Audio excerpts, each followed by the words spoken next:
Das capital পুঁজিবাদী শোষণের বৈজ্ঞানিক উন্মোচন রাজনৈতিক আন্দোলনমুখী বিশ্লেষণমূলক প্রবন্ধ অংশ ৩ পুঁজির সঞ্চয় আদিম পুঁজি সঞ্চয় ও রাষ্ট্র সহিংসতার ভূমিকা ১৯ পুঁজি সঞ্চয় শোষণের চক্রবৃদ্ধি দাস ক্যাপিটালে মার্কস দেখান পুঁজিবাদ শুধু শোষণ করেই থেমে থাকে না, সে শোষণকে চক্রবৃদ্ধি হারে বাড়ায়। এই প্রক্রিয়াই হল পুঁজির সঞ্চয়, অ্যাকিউমুলেশন অফ ক্যাপিটাল। উদ্বৃত্ত মূল্য আবার পুঁজিতে পরিণত হয়, এই নতুন পুঁজি আবার শ্রমিক নিয়োগ করে, আরও উদ্বৃত্ত মূল্য শোষণ করে। ফলে পুঁজিপতি আরও ধনী হয়, শ্রমিক আরও নির্ভরশীল হয়, শ্রেণী বৈষম্য গভীরতর হয়। মার্কস স্পষ্ট করেন, পুঁজির সঞ্চয় মানেই শ্রমিক শ্রেণীর আপেক্ষিক দারিদ্র্য বৃদ্ধি। কুলি সমৃদ্ধির একপাশে দারিদ্র্য। পুঁজিবাদী প্রচার বলে পুঁজি বাড়লে সবার ভালো হয়। মার্কস এই মিথ ভেঙে দেন।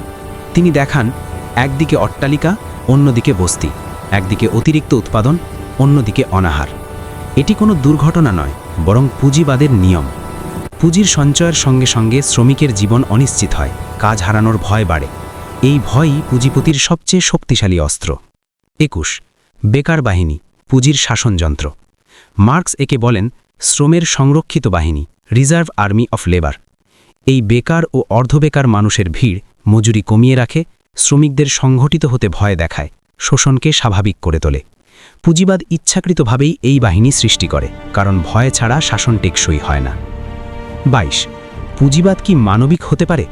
এখানে মার্কসের অবস্থান অত্যন্ত স্পষ্ট।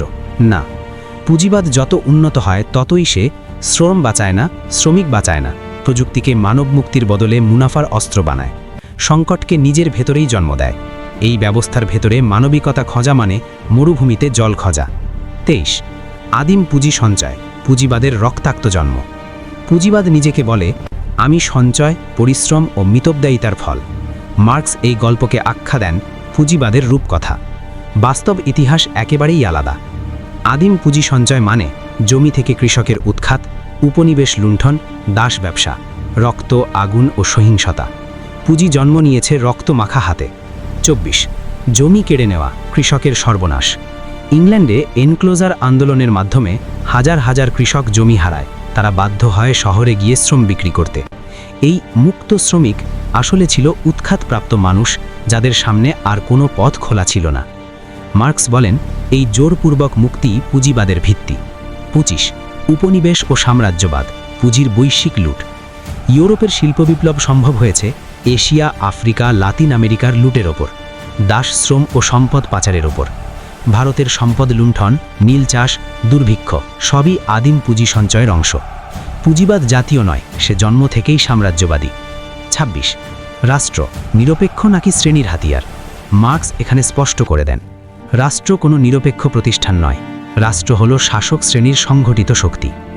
আইন, পুলিশ, সেনা, আদালত সবই শেষ পর্যন্ত পুঁজির স্বার্থ রক্ষা করে।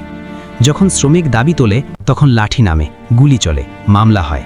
এই সহিংসতাই পুঁজিবাদের নীরব ভিত্তি। ২৭ আইন ও নৈতিকতার মুখোশ। পুঁজিবাদ নিজেকে বৈধ প্রমাণ করতে আইন বানায়, নৈতিকতার কথা বলে, উন্নয়নের গল্প শোনায়। কিন্তু দাস ক্যাপিটাল দেখায় এই বৈধতার নিচে লুকিয়ে থাকে অবৈধ লুট।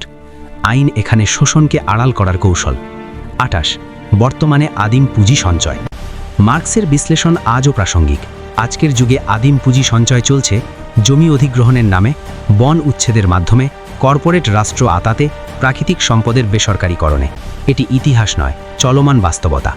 ২৯ ভারতীয় বাস্তবতায় দাস ক্যাপিটাল। ভারতে কৃষক জমি হারায়, শ্রমিক কাজ হারায়, কর্পোরেট মুনাফা বাড়ে। এই বৈষম্য দুর্ঘটনা নয়, এটি পুঁজিবাদী উন্নয়নের স্বাভাবিক ফল।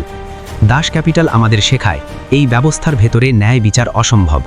৩০ রাজনৈতিক উপসংহার এই অংশ আমাদের সামনে ৩টি কঠিন সত্য তুলে ধরে। পুঁজিবাদ হিংসার ওপর দাঁড়িয়ে, রাষ্ট্র সেই হিংসার রক্ষক। শোষণ দূর করতে হলে ব্যবস্থার বদল প্রয়োজন, সংস্কার নয়, রূপান্তরই একমাত্র পথ।